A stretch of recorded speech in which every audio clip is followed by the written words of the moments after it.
Buongiorno e benvenuti a questa edizione. Guardiamo subito i titoli. Al via a Siracusa l'Expo G7 Agricoltura e Pesca con oltre 200 stand dedicati alle eccellenze siciliane. Presente il ministro Lollobrigida. Nel pomeriggio il taglio del nastro con la premier Meloni. Dall'asfalto del CEP alla vetta del calcio, Totò Schillaci ci dice che Palermo può cambiare. Per l'arcivescovo Lorefice il percorso di riscatto del bomber è un messaggio alle istituzioni.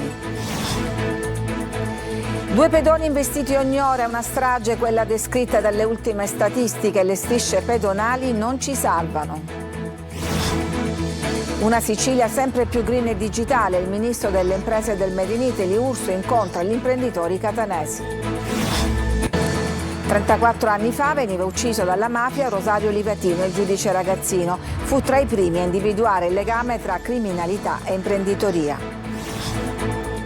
Il regista Matteo Garrone a Marina di Ragusa racconta il suo cinema e la sua passione civile. Sono dalla parte delle ONG. Calcio, nel pomeriggio il Palermo in campo al Barbera contro il Cesena nel ricordo di Totò Schillaci. L'allenatore del Catania toscano suona la carica in vista della sfida di domani a Giugliano. Modica si dimette dopo il pareggio del Messina.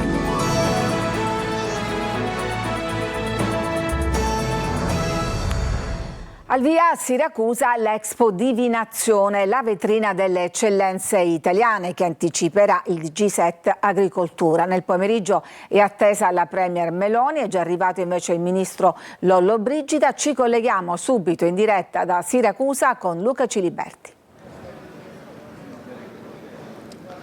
Doveva essere un evento di contorno al G7 che l'Italia sta ospitando in tutte le sue forme in giro per il paese. È diventato probabilmente in questo momento l'evento principale anche in Italia. Stiamo parlando di Divinazione Expo 2024, l'isola di Ortigia nella sua interezza trasformata in un'esposizione a cielo aperto di eccellenze agroalimentari siciliane e dell'allevamento, perché anche questo, anzi scusate, nazionali e dell'allevamento, dicevo, perché anche questo fa parte dei compiti e delle competenze del Ministero dell'Agricoltura, che ha voluto organizzare appunto questo evento. Oltre 200 stand in giro per tutta l'isola, in questo momento visitatissime, espongono più di 600 aziende, quindi insomma il meglio che l'Italia possa offrire a livello nazionale ed internazionale sui mercati. Ovviamente il prodotto italiano è sempre un prodotto di eccellenza, un prodotto che viene ricercato, ed è per questo che il Ministero dell'Agricoltura vuole spiegare a tutto il mondo quanto sia importante investire anche nelle competenze che accompagnano questo settore, appunto. Un Expo che durerà insieme al G7, sarà poi il momento appunto delle riunioni ministeriali che comincerà giovedì prossimo. Il tutto durerà fino al 29, quindi più di una settimana in cui Ortigia appunto vedrà una passerella di ministri, ospiti di grande rilievo, confederazioni, insomma tutto quello che gira attorno appunto a queste competenze. Ci saranno anche tutti i ministri del governo Meloni che a giorni alterni arriveranno proprio qui in Sicilia. Proprio oggi il Presidente del Consiglio, oggi pomeriggio, taglierà il nastro. Dietro di me lo stand della Regione Sicilia, uno dei più visitati ovviamente. Alle mie spalle è proprio di fronte quello del Ministero delle Politiche Agricole. Oggi proprio all'interno di questo stand c'era il Ministro Lollobrigida, lo abbiamo sentito. Ministro, è inevitabile che questo G7 si confronti anche con la crisi dell'acqua, la siccità che mai come in questo periodo sta affliggendo soprattutto la Sicilia. Guardi, l'acqua con 2 modalità diverse sta affliggendo l'Italia. In queste ore devo dire, per fortuna, lo dico con chiarezza, qui in Sicilia, mentre dall'altra parte drammaticamente c'è stata troppa pioggia, qui comincia a essercene un po', e questo per noi è un bene, perché quando c'è acqua il tessuto torna ad essere verde, ed è evidente che questo significa un valore per l'ambiente, per l'ecosistema e ovviamente anche per le produzioni. A Siracusa arriveranno tanti ministri del governo Meloni, il mare, l'ambiente, la cultura, insomma tutti saranno qui in questa settimana. Ci sarà anche un confronto anche col nostro governo regionale sulle cose immediate da fare? Come no, intanto inizieremo oggi parlando con il Presidente Schifani, Schifani, col collega assessore della regione, avremo modo di incontrare tanti sindaci per ragionare insieme su quelle che sono le soluzioni, ma soprattutto ci saranno quasi 150 convegni in 10 giorni organizzati dai singoli settori per parlare di ricerca, di scuola, di valorizzazione degli istituti agrari, di possibilità delle istituzioni di confrontarsi con chi conosce i problemi, conosce anche spesso le soluzioni, come applicarle, come risparmiare l'acqua, come riuscire ad accumulare l'acqua, come riuscire a compensare questa drammatica inefficienza che ormai in questa parte d'Italia è stata rappresentata da persone che non hanno portato a termine le opere che gli erano state assegnate. Allora, avete sentito anche dalle parole del Ministro, la siccità è il grande tema all'ordine del giorno che accompagna ovviamente in questo periodo anche questo G7 agricoltura. Proprio gli agricoltori hanno scelto di mantenere un profilo molto basso, non ci saranno almeno proteste annunciate e quindi insomma anche gli agricoltori cercano come dire, di far eccellere i loro prodotti in questa vetrina internazionale, però sono proprio gli agricoltori che adesso cercano un confronto col governo nazionale e col governo regionale. Avete sentito proprio oggi il presidente Schifani sarà qui presente, poi man mano ci saranno anche gli assessori della giunta della regione siciliana. Dicevo, in questa ortigia trasformata in grande mercato a cielo aperto ovviamente sono tantissimi turisti. Ieri, anzi fino a ieri qui pioveva, quindi insomma le operazioni di montaggio sono andate un po' a rilento, ma adesso credo sia tutto pronto in tutte le parti dell'isola, almeno quelle che abbiamo visto noi. Ovviamente tanti turisti ancora, perché in Sicilia appena esce il sole ovviamente è estate piena. Le emozioni, insomma i sorrisi, gli sguardi e anche le testimonianze le raccolte in questo servizio Francesco Aloi, e poi restituisco la linea allo studio. Stiamo preparando delle pennette con il sugo alla trapanese, che è un sugo fatto con un pesto di pomodoro e mandorle, sale e olio. Ortigia capitale dell'agroalimentare italiano. Le eccellenze di agricoltura e pesca saranno in mostra qui fino al 29 settembre. Una grande occasione per fare una full immersion sul bello dell'Italia. Abbiamo bisogno di infrastrutture che sono fondamentali per poter continuare a fare agricoltura di qualità. Tanta curiosità da parte dei siracusani, ma anche di chi sta visitando la città. Lei ha la macchina fotografica per catturare questa grande novità a Ortigia Verde. Sì, ma non solo per catturare, per fare una documentazione che poi passerà alla storia. Mi aspetto tanto turismo, deduco e mi aspetto qualcosa in più per Siracusa, insomma. 200 padiglioni per 600 aziende. Chi partecipa all'Expo Divinazione? Come ha detto il ministro Lollobrigida, tutti. Sì, perché facendo un giro tra gli stand ci sono aziende private, associazioni di categoria, enti pubblici e forze dell'ordine. Insomma, non manca nulla. Cosa vi aspettate da tutto ciò? Innovazione, futuro. È utile e necessario sia per me che per lui. Per più di una settimana, quindi, Ortigia sarà al centro del mondo. L'Expo, ma anche il G7, che sarà da giovedì a sabato prossimi in un castello Magnace blindato. Chiudiamo questa pagina, ma torneremo a raccontarvela anche nelle prossime edizioni. Come Pino Puglisi, anche Totò Schillaci ci dice che Palermo può cambiare. Nel giorno dei funerali dell'eroe d'Italia 90, ieri l'arcivescovo di Palermo, Lorefice, manda un messaggio alle istituzioni. Marco Gullà. Dall'asfalto del CEP alla vetta del calcio, un simbolo di riscatto, Totò Schillaci, di chi ce l'ha fatta. E lo ha più volte sottolineato l'arcivescovo di Palermo Corrado Lorefice, che ha voluto nuovamente mandare un messaggio forte alle istituzioni che erano presenti nel giorno del funerale dell'eroe d'Italia 90. E come Don Pino Puglisi anche Totò ci dice che se ognuno di noi fa qualcosa, noi questa città la possiamo cambiare, e la dobbiamo cambiare.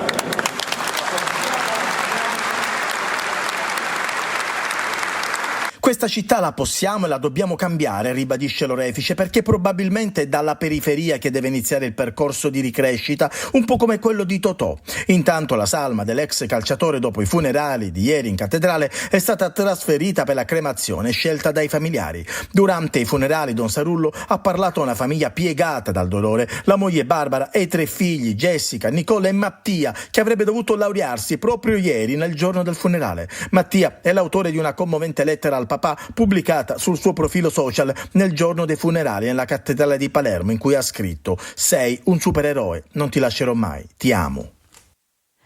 Una scossa di terremoto di magnitudo 4.1 è stata registrata all'alba nel mare di fronte a Trapani. Nessun danno a persone o cose, malgrado la paura di molti risvegliati dal sisma. L'Istituto di Geofisica e Vulcanologia comunica che la magnitudo è stata di 4.1 alla profondità di 1 chilometro. Ogni ora in Italia vengono investiti 2 pedoni. È la sconcertante statistica e anche preoccupante che viene fuori dal rapporto sugli incidenti dell'Associazione Sostenitori della Polstrada, e a quanto pare neanche le strisce pedonali ci salvano. Il servizio di Francesco Triolo. Aumentano i feriti e gli investimenti complessivi, peggiorano i dati dei morti nelle grandi città. A Roma un pedone muore ogni settimana, ogni ora. In Italia avvengono 2 investimenti di pedoni e le strisce pedonali sono sempre più insicure. 175 morti nello spazio che dovrebbe essere il più sicuro. È solo una parte dei dati che vengono fuori dal 7° rapporto sugli incidenti dell'Associazione Sostenitori della Polstrada, che ha preso in considerazione gli incidenti del 2023.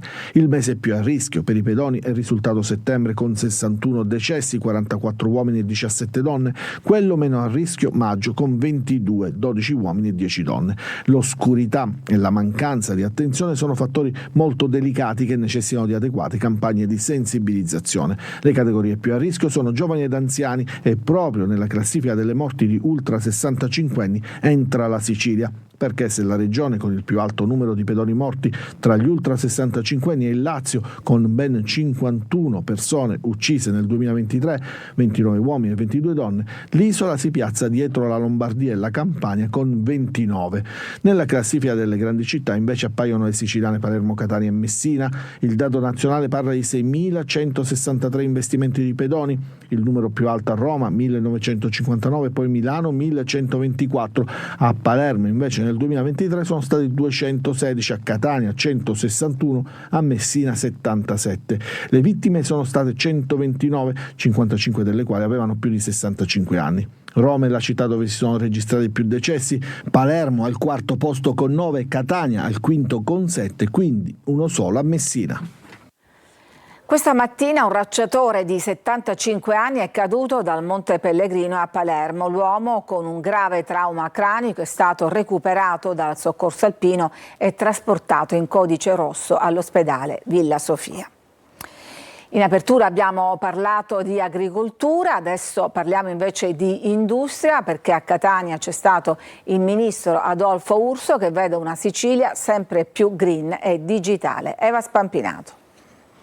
La Sicilia può diventare, ne sono assolutamente convinto e per questo stiamo lavorando, il polo di sviluppo del Mediterraneo. Il futuro della nostra regione passa dalla sostenibilità ambientale e dallo sviluppo digitale. Ne è convinto Adolfo Urso, ministro delle imprese e del Made in Italy, oggi ospite a Sicilia Fiera, a Mister Bianco, dove ha incontrato gli imprenditori catanesi a fianco del sindaco trantino, dell'onorevole Pogliese e del commissario nazionale alla depurazione Fatuzzo. Perché noi vogliamo diventare un paese altamente competitivo, con imprese che utilizzano al meglio le nuove tecnologie, che realizzano questi prodotti per fornirli appunto a chi produce in questo paese e a chi produce in Europa. Sicilia dunque come potenza industriale, protagonista anche nell'agricoltura e nel turismo, con 3 grandi poli industriali. Quella dell'Etna Valle, dove si sta sviluppando un polo della microelettronica grazie anche al nostro supporto, oltre 5 miliardi di investimenti appena annunciati, al cui fianco si sta sviluppando il più grande polo di tecnologia green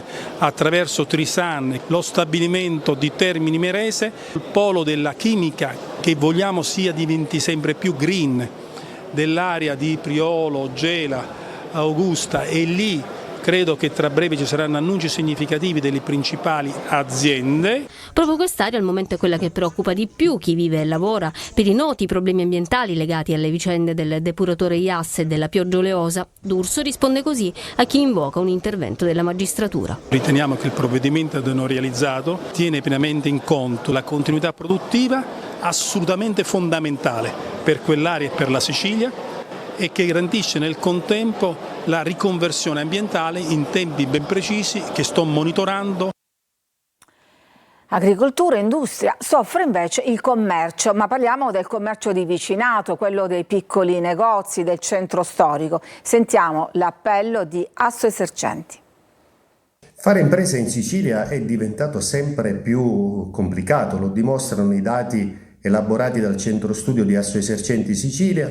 Basti pensare che da dicembre del 2013 a giugno del 2024 mancano all'appello oltre 8.500 imprese del commercio di vicinato e hanno cessato oltre 61.000 aziende. È un dato drammatico, devastante. Tra i settori quelli più colpiti sono stati l'abbigliamento, che con quasi 14.000 cessazioni rappresenta oltre il 22%, e poi c'è la vendita di generi alimentari che con quasi 17.000 cessazioni rappresenta oltre il 27%. Da notare anche il dato che riguarda le edicole, contraddistinte da 1.300 cessazioni. L'unico settore positivo è quello dei bar e dei ristoranti e quindi della somministrazione. Bisogna prevedere un regime fiscale agevolato per gli esercizi di vicinato e del centro storico, riconoscendo agli stessi una valenza tradizionale, sociale e di controllo del territorio. Ecco perché chiediamo alla Regione Sicilia nuovi bandi che riguardino però solo gli esercizi del centro storico e gli esercizi di vicinato. Riaperto stamattina lo svincolo di Termini Imerese dell'autostrada 19 Palermo-Catania. Il collegamento è stato ripristinato con quasi un mese di anticipo rispetto alle previsioni. Presente il governatore Schifani, che ha annunciato l'imminente chiusura di altri cantieri ancora aperti sulla A19. Ci fermiamo, adesso c'è una pausa per la pubblicità, torneremo per ricordare l'anniversario del giudice ragazzino Rosario Livatino e poi sentiremo l'intervista a Matteo Garrone, regista di Io Capitano. A tra poco.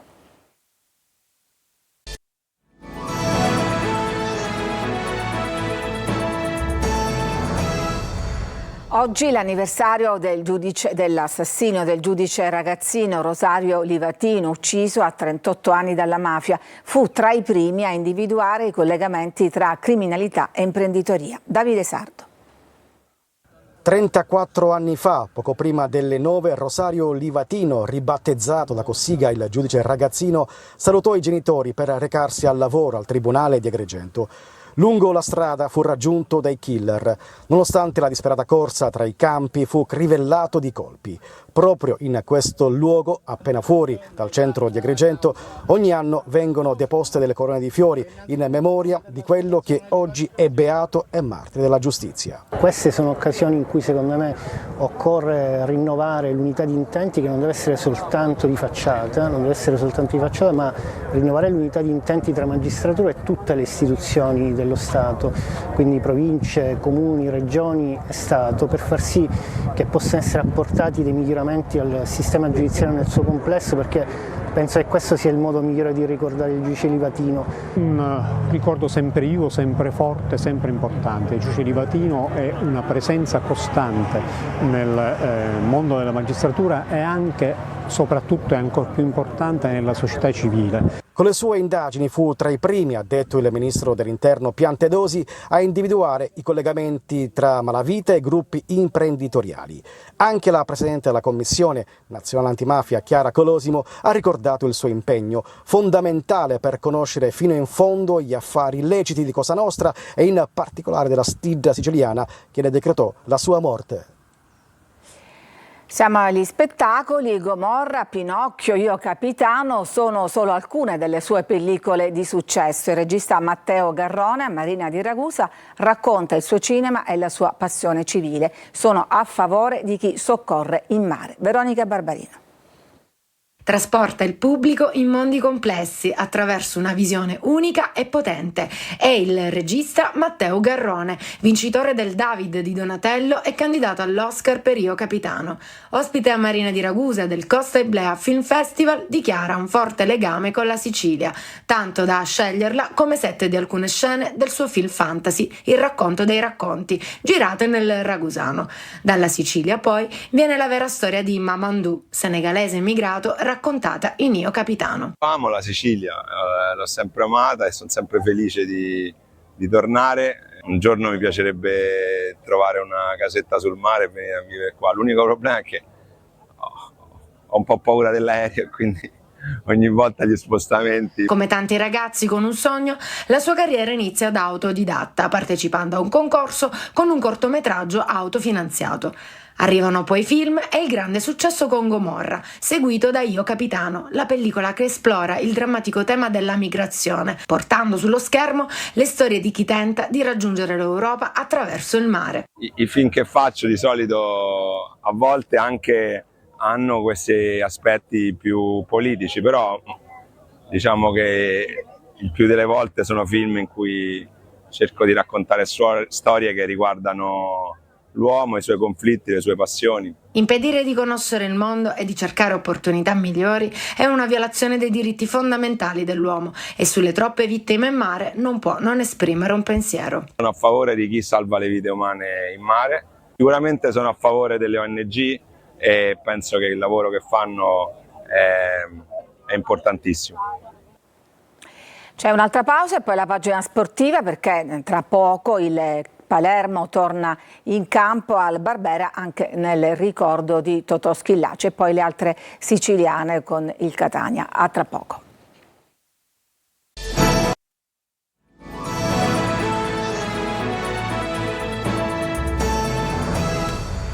E siamo al calcio con il Palermo che tra poco torna in campo al Barbera. Marco Gullà. Vincere per dare continuità all'importante trionfo esterno contro la Juve Stabia e per onorare la scomparsa prematura di un simbolo come Totò Schillaci è l'obiettivo del Palermo oggi pomeriggio contro il Cesena. Per il rosanero la sfida del Barbera contro i romagnoli rappresenta uno step importante, anche perché il Cesena dell'ex Mignani è formazione solida e che in questo momento ha gli stessi punti dei siciliani. È prevista un'atmosfera speciale con il doveroso tributo a Totò Schillaci prima del fischio d'inizio, con un minuto di raccoglimento che sarà molto sentito. E poi in campo, vista l'assenza di Di Francesco, potrebbe esserci proprio il nipote dell'eroe d'Italia 90, ovvero Checco Di Mariano. Dionisi per il match odierno perde anche Lund e poi Tego Lablain. Il centrocampista francese ha riportato una lesione al tendine del bicipite femorale sinistro, resterà fuori per almeno 5 mesi. Segre, Gomez e Ranocchia comporranno il centrocampo, Brunori certo di una maglia da titolare. Insigne e Leduaron si contendono l'altro posto nel tridente offensivo. In difesa di Achite, Ceccaroni, Nicolao e Pierozzi. Fischio d'inizio alle 15, previsti oltre 22.000 spettatori e siamo certi che in cielo un tifoso ha già preso posto. E domani gioca in casa anche il Catania. Toscano ha presentato in conferenza stampa la sfida. Marco Carli. Giorni importanti in casa Catania, dai 3 incontri ravvicinati si potrà capire ancora di più il valore dei rossazzurri. Prima del doppio impegno casalingo della prossima settimana c'è la trasferta di Giuliano. La squadra di Toscano potrà contare su un innesto in più, se così possiamo dire, della lista dei giocatori utilizzabili. Infatti adesso fa parte anche Alessandro Celli, difensore acquistato dal Catania nel mercato di riparazione della scorsa stagione e convocato da Toscano anche per la prima partita di Potenza contro il Sorrento. Il difensore reintegrato indosserà la maglia numero 3. Toscano ha ribadito anche in conferenza stampa quanto creda al suo gruppo. L'impatto che oggi mi dà la squadra è che c'è un potenziale che può giocarsi qualcosa di importante se cresce continuamente. Noi in questo momento dobbiamo essere concentrati e focalizzati sulla partita di domani, che è molto importante per la nostra crescita e il nostro miglioramento. Dopo la partita, in base alla partita si fanno tante valutazioni dopo. Mi riferisco soprattutto all'ultima partita che hanno fatto col Cerignola. Il Giuliano, dove il primo tempo è stata una squadra che ha messo sotto il Cerignola. L'allenatore rossazzurro vuole far arrivare l'organico tutto allo stesso livello di preparazione, mentre in casa Giuliano Bertotto ribadisce il valore dei rossazzurri. Catania è una squadra top per la categoria, una squadra attrezzata, una squadra sicuramente con dei giocatori molto forti, allenati molto bene da un tecnico capace, che stimo particolarmente, anzi gli faccio i complimenti per quello che ha fatto l'anno scorso con il suo Cesena. Ha vinto un campionato con grande forza e di sicuro non è una cosa scontata. E il Messina pareggia e Modica si dimette. Sergio Colosi. Nella serata dedicata a Schillaci e Argurio, il Messina brilla un tempo e si spegne nel secondo. Casertana al quarto pareggio in 5 giornate, mentre i giallorossi dopo il Potenza regalano altri 2 punti. In sala stampa il tecnico Modica si dimette, ringrazia e saluta tutti. Sciotto respinge le dimissioni, ma il futuro è sempre più nero. Primo tempo a senso unico, il Messina domina una Casertana inesistente. Dopo 43 secondi Petrungaro di testa sblocca la gara. Il finlandese Salomà fallisce l'impossibile da quasi metri zero dalla porta e Luciani raddoppia sulla verticalizzazione di uno scatenato Petrungaro. La gioventù costa meno, ma prima o poi si paga a dazio e il Messina di quest'anno, più che mai in linea verde, è l'esempio classico. Carretta si porta a spasso Ortisi e Rizzo prima di battere Curtosi. La squadra va in tilt, Modica ritarda i cambi e il pareggio è questione di minuti. Al 32esimo il contatto tra Bakayoko e Manetta vale il rigore che l'ex Damian trasforma dopo la prima respinta di Curtosi sul palo. Un punto che fa male ad entrambi, al Messina rimontato e alla Casertana senza vittorie, e ancora di più al difensore campano Bacchetti, al quinto giallo in altrettante giornate, con la squalifica di un turno dietro l'angolo. Difficile se non impossibile fare peggio. Ed è tutto per questa edizione, l'informazione torna come sempre alle 19. A tutti un buon pomeriggio.